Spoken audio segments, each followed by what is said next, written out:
కంటి అద్దాల నుండి శాశ్వత విముక్తి పొందండి. లాసిక్ సర్జరీ 14,000 మాత్రమే. వివరాలకు సంప్రదించండి. మీ బిజినెస్ ఏదైనా మీ ఊర్లో ప్రమోషన్ చేయాలంటే అది సుమన్ టీవీతోనే సాధ్యం. ఇప్పుడే సంప్రదించండి.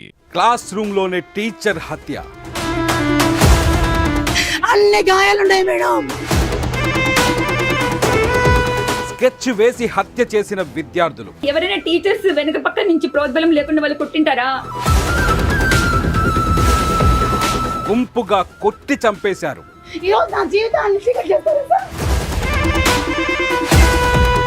పిల్లల వీళ్ళు హంతకుల. పూర్తి టీచర్లు తర్వాత ఆ పిల్లలు వాళ్ళే పూర్తి బాధ్యత. మీ పిల్లలు ఇలానే ఉన్నారా?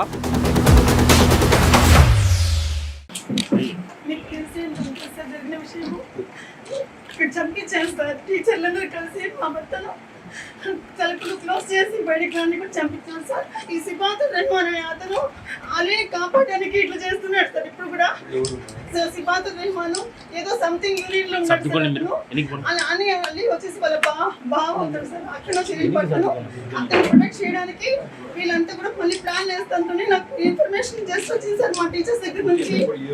ఈ రోజు వచ్చింది సార్, జస్ట్ వచ్చింది సార్ ఇన్ఫర్మేషన్. పిల్లల్ని రెచ్చగొట్టింది అలీ సార్. నాకు ఎవరో వేరే టీచరు అక్కడ నాకు పిలిచి ఈ నేమ్స్ ఇచ్చి వెళ్ళినారు సార్. వీళ్ళు ముగ్గురే మేడం మీ సార్ చంపించింది, పిల్లల్ని ప్రొవోక్ చేసి చంపించినారు అని చెప్పినారు సార్. ఎవరిని చెప్పినారు దయచేసి నేను పేరు నేను చెప్పను, నా మనిషి నేను కనబడిన మేడం అని చెప్పారు సార్. ఇలా చేశారు సార్.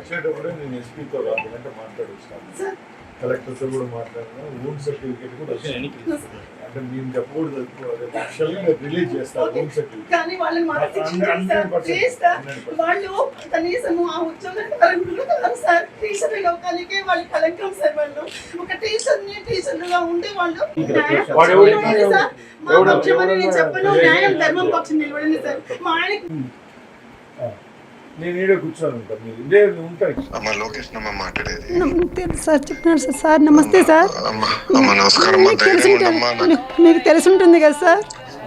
నిన్నటి నుంచి నేను ట్రాక్ చేస్తున్నానమ్మా ఏం జరిగిందో. చూడండి సార్, టీచర్లే చంపించేస్తున్నారు సార్ మా ఆయన్ని. సార్ ఆ స్కూల్లో ఉన్న ఇద్దరు టీచర్లు సార్ చంపించేస్తున్నారు సార్ మా ఆయన్ని. దయచేసి మీరు ఎంక్వైరీ చేయండి సార్ ప్లీజ్, ఏమనుకోకుండా సార్. సార్ 100% అమ్మా ఎంక్వైరీ చేస్తాము. దీని వెనకాల ఎవరెవరు ఉన్నారో మొత్తం రాబడతాం తల్లి, ధైర్యంగా ఉండమ్మా. సార్ మా ముఖ్యమంత్రి గారికి ఉపాధ్యాయులు అంటే బాగా ఇష్టం సార్. ఇది ఉపాధ్యాయుల ప్రభుత్వం అనే విషయం నాకు బాగా తెలుసు సార్. నాకు అందులో ఇంకొకటి, నేను టీచర్ ట్రైనింగ్ చేసేది చంద్రబాబు నాయుడు, శ్రీమతి నారా చంద్రబాబు నాయుడు ముఖ్యమంత్రి గారు ఇప్పుడున్న ముఖ్యమంత్రి గారు పాఠశాలలో నేతాజీ నెహ్రూ తిరుపతిలో ఆయన చదివిన స్కూల్లోనే నేను ట్రైనింగ్ చేశాను సార్. మన ముఖ్యమంత్రి గారు చదివిన స్కూల్లోనే నేను ట్రైనింగ్ చేశాను సార్. అవును సార్. అవును సార్, నేను టీచర్ సార్. నేను Rayachoti girls high school sir. Rayachoti girls high school చెప్తున్నాను సార్. మన ముఖ్యమంత్రి గారు చదివిన స్కూల్లో నేను టీచర్ ట్రైనింగ్ చేశాను సార్ నేను. అలాంటిది నా భర్తని ఒక టీచర్లు ఇద్దరు టీచర్ దుర్మార్గులుగా మారి పిల్లల్ని దోషులుగా క్రియేట్ చేసి వాళ్ళని శిక్షించినారు సార్. శిక్షించి చంపించేస్తున్నారు సార్. వాళ్ళు ఎలా శిక్ష పెట్టినారు సార్, నా భర్తని క్షోభ పెట్టినారు సార్. వాళ్ళు రకరకాలుగా క్షోభించినారు సార్. దయచేసి మీరు వాళ్ళ పేర్లు సార్ సిబాతుర్ రహమాన్ అలీ సార్, మీరు దయచేసి మీరు. అవును సార్, ఇచ్చినాను సార్. సార్ నాకు పూర్తిగా మాట ఇచ్చినారు సార్. మీకు న్యాయం చేస్తామమ్మా. ఖచ్చితంగా సార్, నాకు ఇదే కావాలి సార్. నాకు ఇది కావాలి సార్. నా భర్తకు న్యాయం జరగాలి. నాకు ఇంకా వేరే ఏం అవసరం లేదు సార్. నా భర్తకు న్యాయం జరగాలి. వాళ్ళు ఉపాధ్యాయ లోకానికి పనికి రాకుండా, జీవితంలో ఉపాధ్యాయుడిగానే పనికి రాకుండా చేయాలి సార్. నా అది ఒక్కటి నా భర్త కోరిక, నా కోరిక సార్.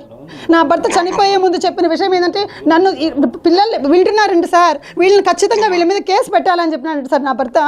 కానీ ఆ విషయం కూడా దాచిపెట్టినారు సార్ వాళ్ళు చెప్పకుండా. ఇలాంటి వాళ్ళని ఉపాధ్యాయ వృత్తికి లేకుండా చేయండి సార్ ప్లీజ్ సార్. వాళ్ళకి చెప్పారు కదమ్మా, నేను యాక్షన్ తీసుకుంటే ధైర్యంగా ఉంటుంది. మొత్తం వివరాలు ఇప్పుడు మొత్తం డీటెయిల్స్ నాకు వస్తే వచ్చిందో నేను ఏం చేయాలి నేను చూసుకుంటాను. ధైర్యంగా ఉంటాను సార్. ఓకేమా, థ్యాంక్ యూ సార్. జీవితాంతం మిమ్మల్ని రుణపడి ఉంటాం సార్ మేము. ధైర్యంగా ఉంటాను, నేను చూసుకుంటాను. Okay sir, thank you sir. 4వ తారీఖున రాయచోటి పట్టణంలో జరిగిన ఘటన చాలా దురదృష్టకరం. ముఖ్యంగా విద్యాలోకంలోనే ఎప్పుడూ లేని విధంగా ఇలాంటి సంఘటన జరిగింది.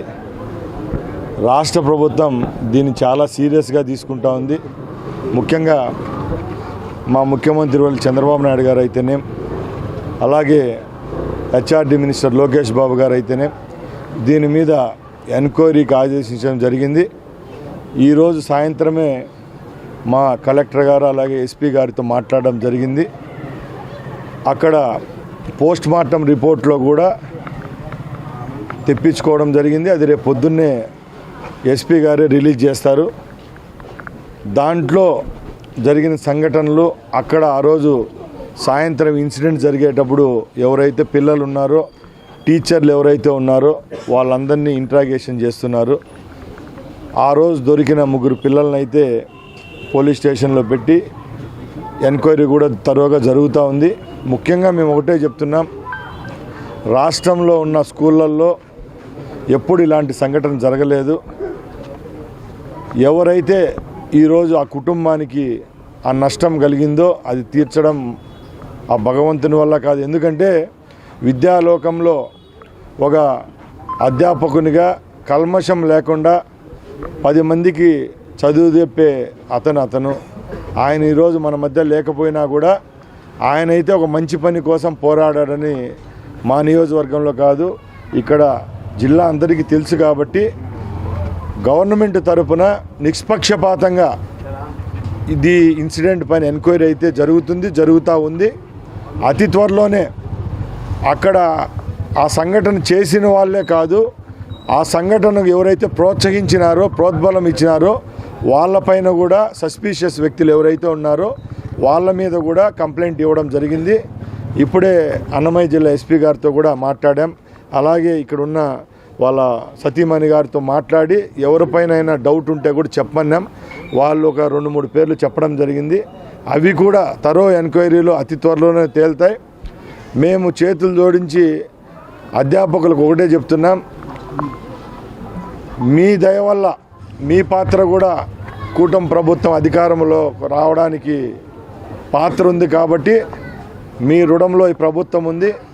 ఇలాంటి సంఘటనలు రాబోయే కాలంలో జరగవు. ఇదైతే దురదృష్టకరం. కాబట్టి ఈ ప్రభుత్వం ఎవరైతే నిన్న చనిపోయారో అధ్యాపకుల కుటుంబానికి సానుభూతే కాదు, వాళ్ళ వెనకామంటి ఉండేదానికి ముందుంటుంది. అలాగే వారి కోరిక మేరకు ఇలాంటి కార్యక్రమాలు రాబోయే కాలంలో పునరావృతం కాకుండా చర్యలైతే తీసుకోవడం జరుగుతుంది. ఈ రాష్ట్రంలోనే రాబోయే కాలంలో ఇలాంటి సంఘటనలు పాల్పడాలనే ఊహ కూడా లేకుండా ప్రభుత్వం అయితే చర్యలు తీసుకుంటుందని రాష్ట్ర ప్రభుత్వం ద్వారా నేను ఇక్కడ మీ దగ్గర తెలియజేసుకుంటున్నా. జై హింద్. మేము ఒకటే చెప్తున్నామండి, ఈరోజు మేము విద్యార్థులకు వ్యతిరేకం కాదు, అలాగని ఇక్కడున్న అధ్యాపకులకు వ్యతిరేకం కాదు.